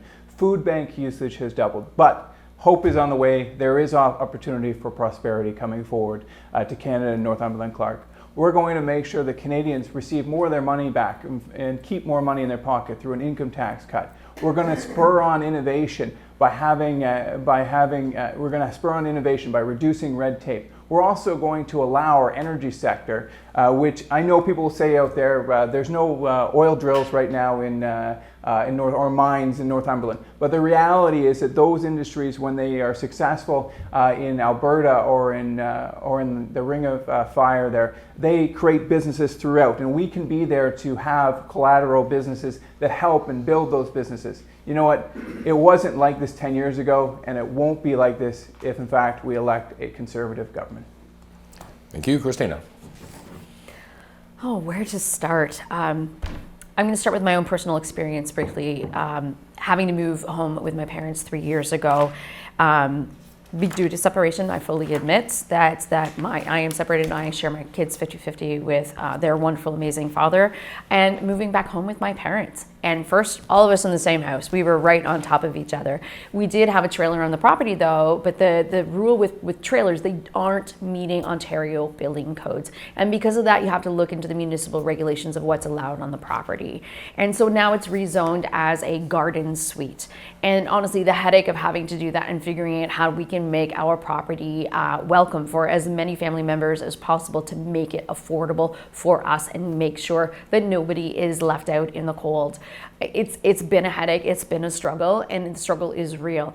So I would like to go on that idea of housing is a human right, and today the housing market is also being attacked by the stock market and big businesses buying up homes, and it's causing that increase. We need better regulations. We need cross-Canada ruling so that one company in BC can actually build in Ontario if that is the better affordable housing. We have the products. We have the ability. Canada knows how to build homes. We need to reinvest in some creative ideas like quadplexes. We need to increase the density as opposed to the sprawl. Build up, not out, and protect that farmland in the process while still giving everybody a house to live in. There are plenty of wonderful ideas going forward, and I hope that you would give the Green Party of Canada a chance to show exactly how we can provide housing for everyone. Thank you very much. And Ava. Thank you. As it's been mentioned, I think that housing really is the key issue here and actually making truly affordable housing. To do so, I think that we really need to have a very diverse strategy in providing a variety of different types of affordable housing, including cooperative homes, which are really great because they allow tenants to co-own housing, which really increases their buying power and ensures affordability. We need to really increase funds to build units specifically for that. As well, I think we need to recognize that it's really difficult to get a job if you don't have a permanent address. I think that's something that we can really work to change because then once you're making money, then you can begin to even think about affording a home. As well, affordable housing right now, what's classified as affordable housing isn't truly affordable. And I think that that needs to be recognized and we need to adjust our expectations for what affordable housing truly is and build to that standard. Thank you very much. And any further comment or discussion? Our next question is kind of along those same lines. I'll give you a chance to go a little bit deeper here. For many Canadians, owning a home is out of reach due to the skyrocketing prices, not only in this riding, but also across the country. What plan does your party have to alleviate this part of the housing crisis? And first is Philip. Thanks. So we have a multifaceted approach to this. One is we want to take the GST off of new homes. That will reduce the cost of an average new home by about $50,000. Secondly, we want to work with municipalities to have them reduce development fees, and in some cases helping to subsidize some of the cost of those development fees, because we know infrastructure is expensive. Between those two initiatives, experts say that we will save on the average new house build about $100,000 there. Finally, we want to work with municipalities and reward those municipalities that are getting building permits out the door quickly, and quite frankly, penalize those that are too slow. You know, no is a perfectly acceptable answer. There are environmentally sensitive areas. We don't want to see important farmland being chewed up either. But no, after 18 months or 24 months is not acceptable. We need to make sure that houses are getting built now, because quite frankly, I have seen the face of this more times than I wish to remember, of going to various doors throughout this election and before the election, of adults who are in their parents' basements, who come out, and quite frankly, they're usually Pierre Poilievre supporters, and they come to me and they say to me, Pierre has to win because I cannot live in this basement any longer. I need a chance to have an affordable house like we did when houses cost half as much as they did 10 years ago. We need to make housing affordable again, not just because, of course, it gives the person shelter, which is incredibly important, but it also gives them a chance at hope and starting a family. Thank you. Christina. Real affordability. That is the focus of the Green Party platform when it comes to housing. The government has programs to fund the construction of affordable housing, but most of these programs still base the cost of units on the current inflated housing market. This market makes no sense, and none of us can achieve it these days. People can't afford government-funded affordable houses on the incomes that we are currently making. We will fix this by setting clear rules. When public money builds housing, it must be truly affordable. This means an individual or family should be able to pay their rent or mortgage with 30% of their regular income, and this is not currently achievable. And to help out those people and with their rent or basic income, we do have the idea of that universal basic income. None of the other parties is talking about it. I know I've been told many times through this election that it is a pipe dream, but it is reasonable. It is a fantastic idea going forward and making sure that no Canadians are left behind. Thank you very much. Ava. Thank you. Ultimately, the housing issue and not being able to own a home is a supply issue. And what the NDP will do is streamline the bureaucratic processes to actually get shovels in the ground and buildings starting to be built more. We've known that the housing issue has been vast for years now, but we still haven't been building at the rate that we need to do. And we need to do that soon. If housing construction is well planned and is shown to be affordable and energy efficient, then that is exactly what we need to be building right now, and we should reduce the bureaucratic processes that are necessary in order to actually start building. We also need to prevent private organizations from coming in and buying up newly built homes and then charging highly inflated rent prices, which prevents people that could have perhaps otherwise afforded those homes, had they been affordable, from being homeowners. Thank you. Thank you. And John. A Mark Carney government is committed to building homes, 500,000 homes a year. We are ready to engage in the most ambitious home building project since the end of World War II. At this point, we are looking to get back into the development business on government property through the Build Canada Homes Corporation, where we will look at unique and innovative solutions to get more homes built more quickly. That includes, as I've shared, modular homes, pre-built homes, flat pack homes, getting those homes up using Canadian materials, Canadian timber, Canadian steel, and Canadian workers to ensure that more homes are built that are affordable for Canadians. We are also looking to expand the Canada Infrastructure Grant and to reduce the cost for multiplex units so that if a municipality, because of the reduced development fees, is not whole, that infrastructure grant will help to make sure that the municipality can afford to put in place the services that are required for the new developments without placing that burden on the taxpayers in that area. Thank you very much. Any further debate, discussion, or comment? Okay, our next question. A national child care program, after many years of discussion, was finally put into place during the Liberal NDP agreement. The $10 a day program was touted by the government as a win-win for all those involved, with provinces signing on as well as child care providers. Depending on who you ask, either the program was a success or a complete failure.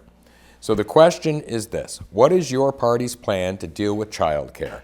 Will your party continue on with the current agreement, or will they change it or even scrap the program altogether? And first is Christina. Thank you. The Green Party absolutely will stand behind public child care. In fact, I'd like to look at the system that's set up in France right now, where women can go back to work as early as 3 months after having a child if they so choose to, because of the public creche system that exists there.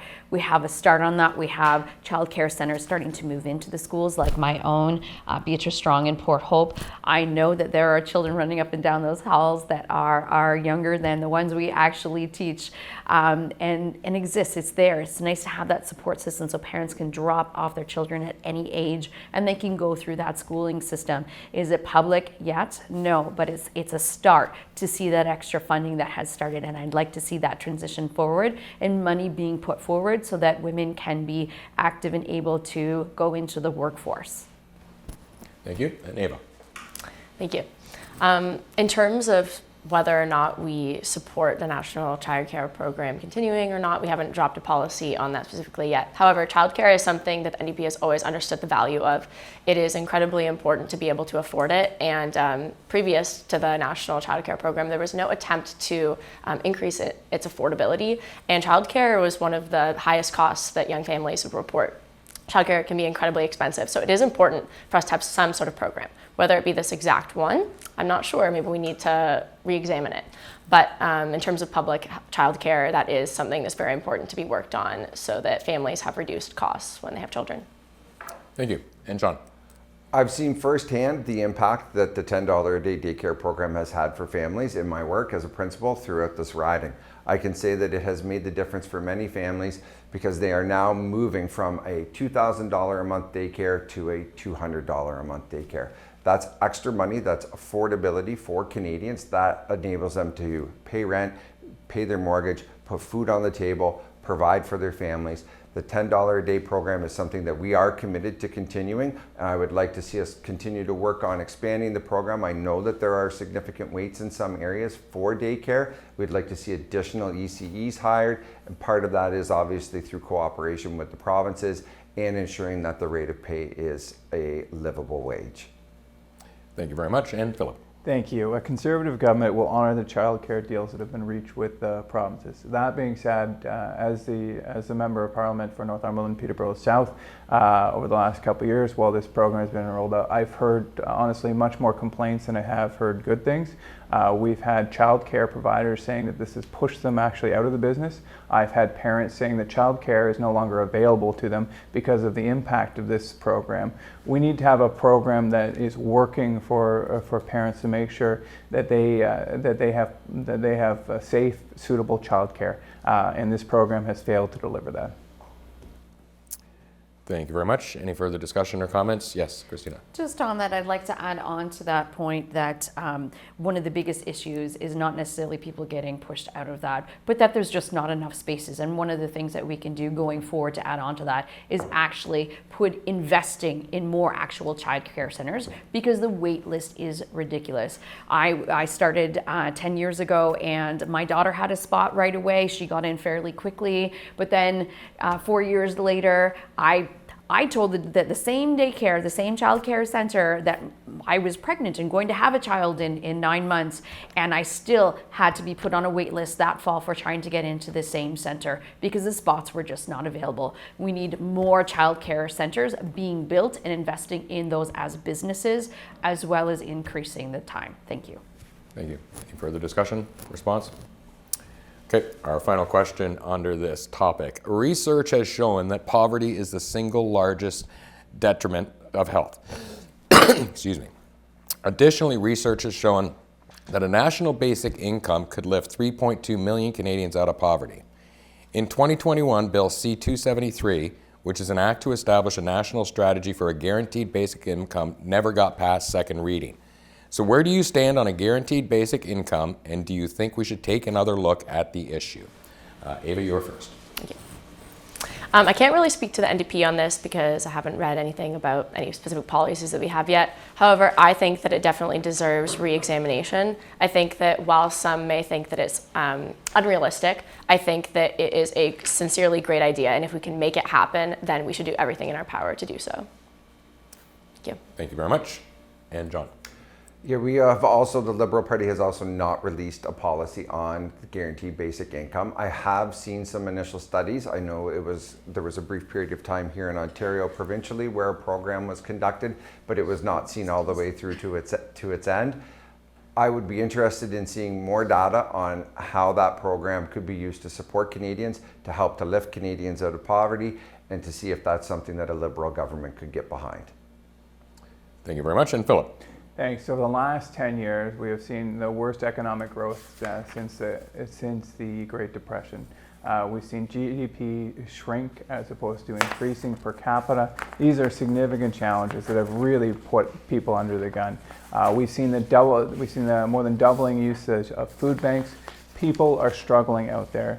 We need to give individuals hope. We need to give them economic opportunities, and that's why if I am re-elected as your member of parliament, I will push hard to make sure that there are great jobs available, that it's easier to start a business than ever, and so that people can have a chance not simply at survival, but at thriving here in Northumberland-Clarke. Thank you very much. And Christina. This was actually one of the big topics that I ran on 4 years ago. Universal basic income is such an amazing idea to make sure that no Canadians are left behind, and the Green Party stands behind this very, very strongly.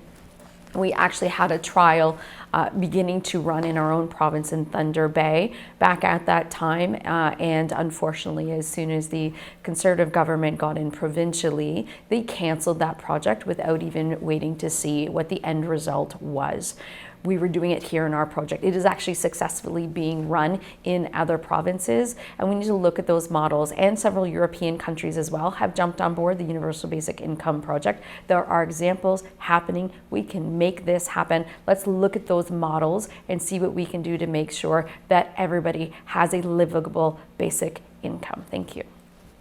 Thank you very much. Philip. Yeah, just a technical note, as Christina said, it was canceled, but it was canceled by the Ontario provincial Conservatives, not our federal Conservative Party. I just wanted to clarify that, and that actually goes to an important, a technicality, but an important one, that a lot of these programs that would conflict with the UBI are provincial in nature, and so this would be something that would be difficult to accomplish from a federal chance, just because of the way that the powers are divided amongst our governments. So.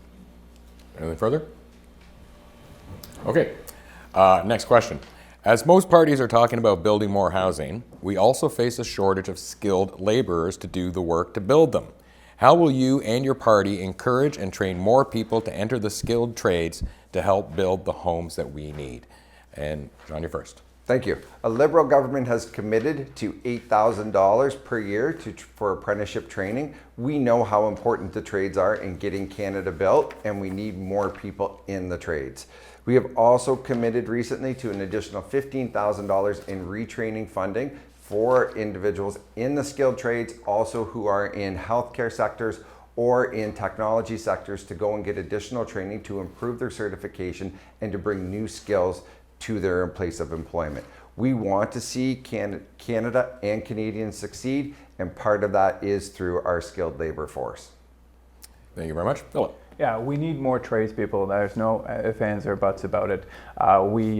Tradespeople are the ones who literally build our communities, and we need to make investments with them. That's why I'm proud that our Conservative Party has committed to working with local unions to develop and invest heavily in training to get more people who are tradespeople. In addition to that, we also want to provide tradespeople tax relief.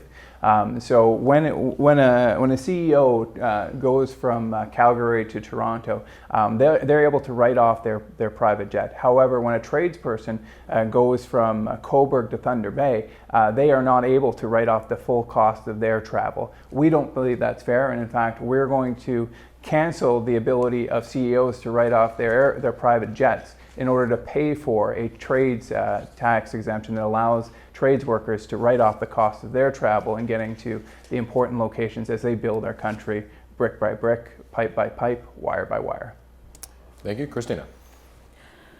Well, the Green Party believes that moving to clean energy means big changes for some workers and communities, and we're not going to leave anyone behind. And what the investment there is creating jobs within the clean energy program. We're going to provide training for new jobs and paying for those workers going forward. We'll support strong unions to protect workers' rights within those and making sure that no one's just losing a job. I think that's one of the biggest conversations I've had is with individuals in the fossil fuel industry. The Green Party, they feel threatened by that they're going to lose their job going forward. We don't want anyone to lose their job. We want to protect their rights as workers, and we want to work on retraining them to get away from fossil fuels in the future. And we want to make sure that then the other idea, of course, artificial intelligence will also change how many of us work. We hope that we can use it to incorporate new jobs, but it is going to make some jobs disappear entirely because of the nature of artificial intelligence. There's no way we can prevent that, but we can help support with that universal basic income as well. And I really like this idea that the Green Party has going forward is actually creating a youth climate corps. This program is actually going to help train young Canadians early on and make sure that all communities are climate ready for the future and putting the jobs in every community. Thank you. Thank you very much. Ava. Thank you.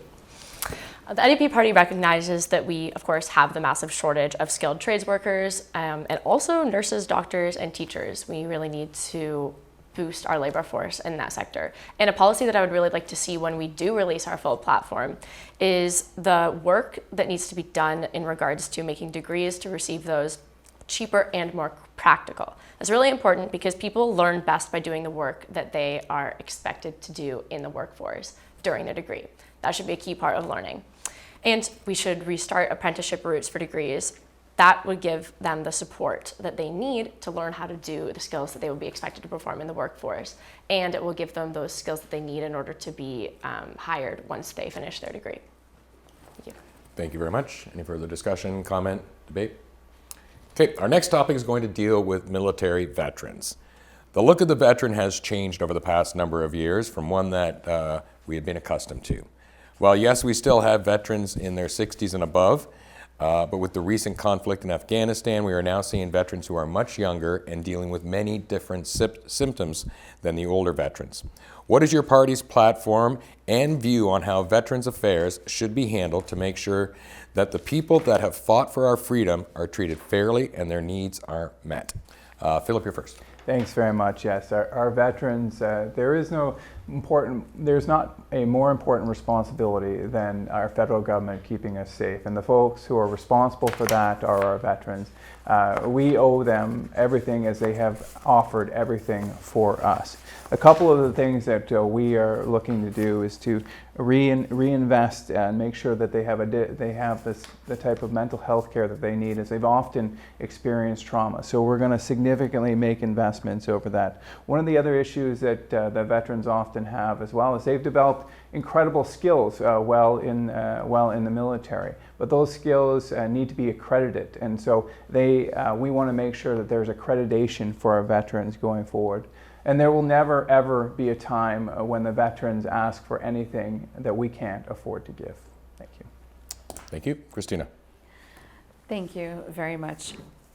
After the all candidates meeting in Brighton the other day, I had a lovely woman come and speak to me afterwards whose husband was in the military, and he's getting close to having his time where he can actually step back and retire from the military. But she also opened up to me and she talked about the post-traumatic stress that he faces and the worries and concerns that she has for the future.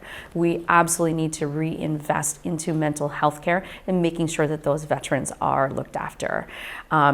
Honestly, I suggest that each and every one of you join your local Legion and see what you can do, because those funds the Legion funds do go forward and help our veterans when they come out of military service. But the government itself needs to make that under that umbrella healthcare idea that it is paid for so that they have the mental health that care that is needed for the future. There are some wonderful, fantastic ideas going forward. But traditionally, we have not looked after our veterans well enough, and that is something that upsets me to no end, and we need to fix that going forward. Thank you. And Eva. Thank you.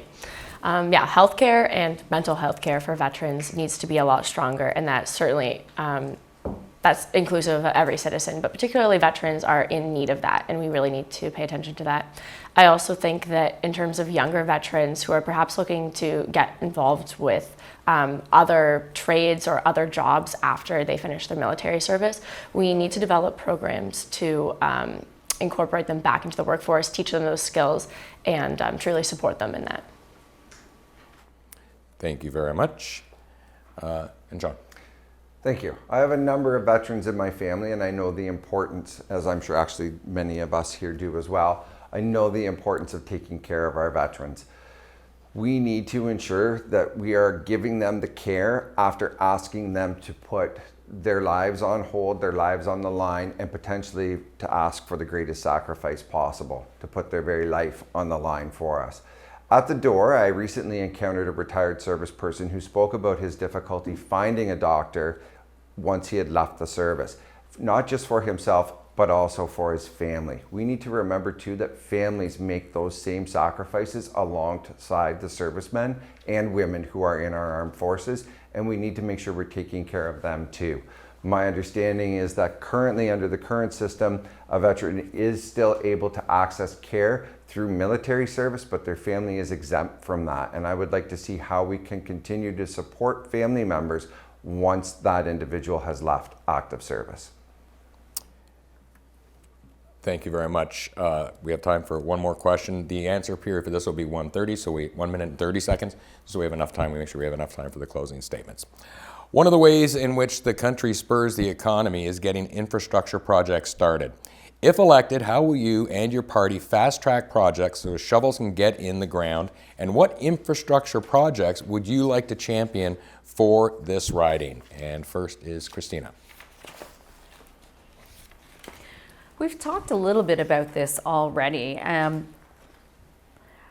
We really want to look at the idea again of that economic sovereignty. I know I brought it up before, but I really, really like this idea of no more rip and ship and actually using our natural products here in Canada. We have them available. The types of things that I would like to see here in Northumberland are using those, like I really think a factory building furniture going forward would be an amazing idea right here in Northumberland. I'd also like to see us investing in building renewables and solar panels right here in our community as well. The hard products, the raw materials are here and available. Let's put that back into the community here in Cobourg going forward. Thank you very much. Neva. Thank you. Launching a national building plan is actually a key pillar of the NDP platform. That's going to focus on infrastructure, specifically roads, transit, and healthcare facilities. That's something that Northumberland can really benefit from.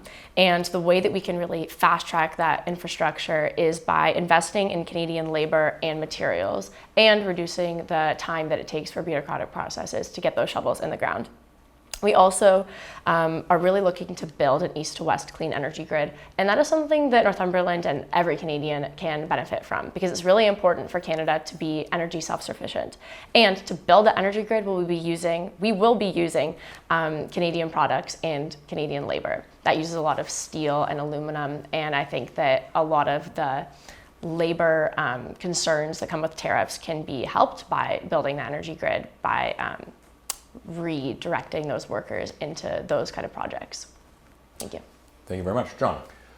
Mark Carney has committed to making Canada an energy superpower, both in conventional and in green energy sources. We are looking to open up the Ring of Fire to get into critical minerals to help us to meet these new green initiatives through the First Mile, Last Mile Fund to ensure that we have access to all of the resources in Canada. We're committed to an east-west energy corridor that includes electricity, includes pipelines to move oil with agreeable partners across our country. We are also committed to continuing to look at how we can improve Canada and Canadian jobs. I look here in Northumberland-Clarke and I see for us the opportunity to expand and to be part of a national house building initiative with Canadian materials, Canadian workers, and we can send these projects all across our country. Thank you very much. And Philip. Over the last 10 years, we've unfortunately seen the cancellation of multiple large projects. That's partially because of the passing of Bill C-69, referred to as the No More Pipelines Bill. That bill has single-handedly stopped billions of dollars in investment. We will repeal that legislation, and we'll put in place the one-and-done rule instead. The one-and-done rule will create a one-step shop where no longer do folks who want to invest billions or even more into our government have to go through a series of labyrinths of bureaucracy in order to get their project passed. We'll put in place the one application rule. You just have to apply once to one place. No longer will you have to make hundreds of different applications that are stopped at every road so that major projects cannot get built. Finally, we'll implement one-year maximum wait rules. No longer will investors, Canadian investors who want to invest millions, if not billions, into our country have to wait year after year after year. The average length of time to start a mine now in Canada is 18 years. No wonder we have seen a flood of capital leaving Canada going other places in the world. We need to make sure that projects get done, and we do that by getting government out of the way and by expediting and speeding up these projects that are going to add so much prosperity to our country. Thank you very much. That wraps up the question and answers portion of the debate. We will now hear the closing statements from our candidate. I do want to remind the four candidates that you have up to 2 minutes for your final statements, and we are reversing the order which we started. So Ava, you are first. Thank you. First and foremost, I just want to say that I am aware that I am quite a young person involved in politics. And because of this, some may view me as unprepared for taking on this political burden, as some may say. However, I would like to say that as a young person, I understand the importance of being able to achieve many of these things that Canadians are struggling with. For example, I have not ironed out my career yet. I do not own a home. I only recently got my first used car. I'm working to achieve these things, such as many other Canadians are today as well. So I am with everyone in that struggle. I would also like to say that this election is being viewed by some as more important than any other because of the threats from the United States. And because of that, it's kind of being framed as a one-issue election around tariffs, as well as the carbon tax. However, I think that it's important to also look at the in-between, the daily struggle of every Canadian. And I think that the NDP has and always will be a party that really focuses on that in-between, ensuring that everyone has access to affordable medical care, housing, food, medication. Those are all really important things that we cannot afford to forget. So I really hope that if your values align with the NDP, I encourage you to not strategically vote, because I just think that it's a real shame in a democracy when people do that. And I understand that some people think that the progressive vote is split between the NDP and the Liberals. But if your values do align with my party and me, then I encourage you to vote for me, and I will promise you my very best over the next 4 years. Thank you. Thank you very much. Christina.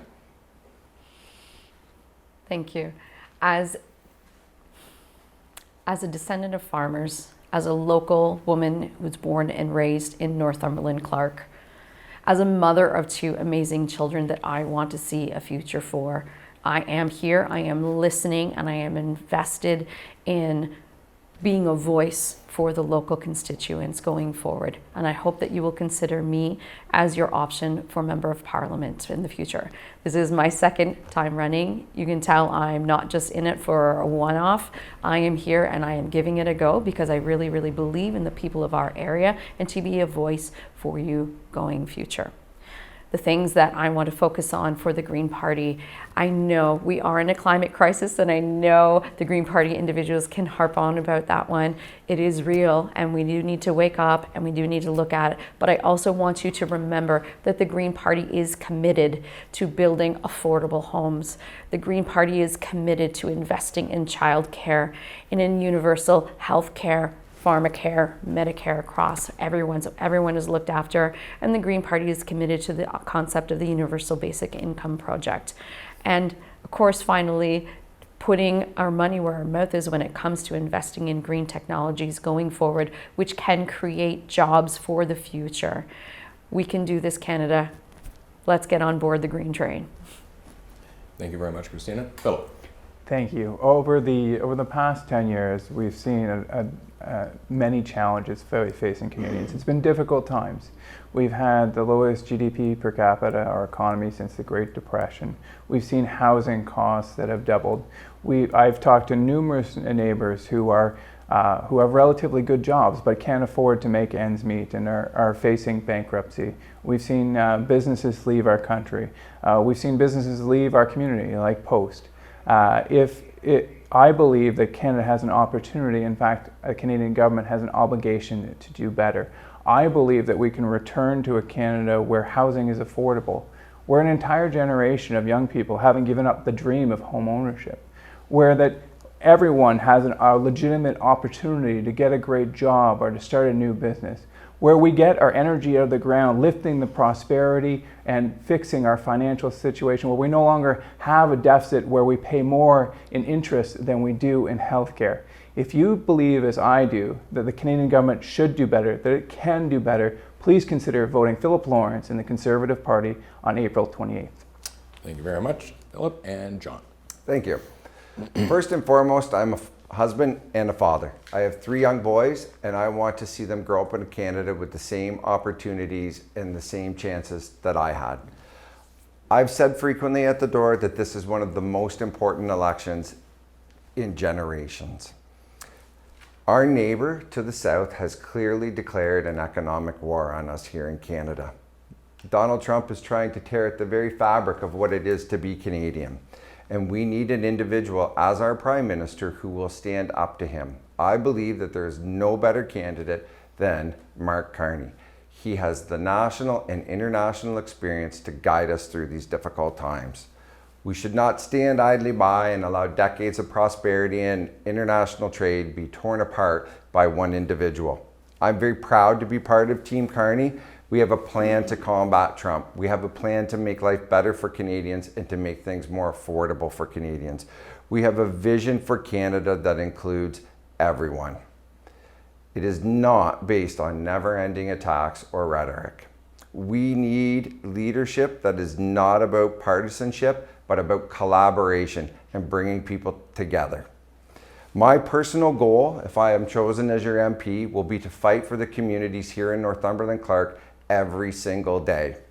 I want to always be thinking about the ways that I can support and lend my support to the municipalities and individuals across Northumberland-Clarke. I've said it many times, there is much at stake in this election, and I appreciate your consideration for your vote. Thank you. Thank you very much. I want to thank all 4 candidates, John, Philip, Christina, Ava, for participating in today's yourTV debate. I want to remind our viewers to please make sure you vote on April the 28th. You have been watching Your Vote, yourTV's extensive coverage of the 2025 federal election. Thank you for watching.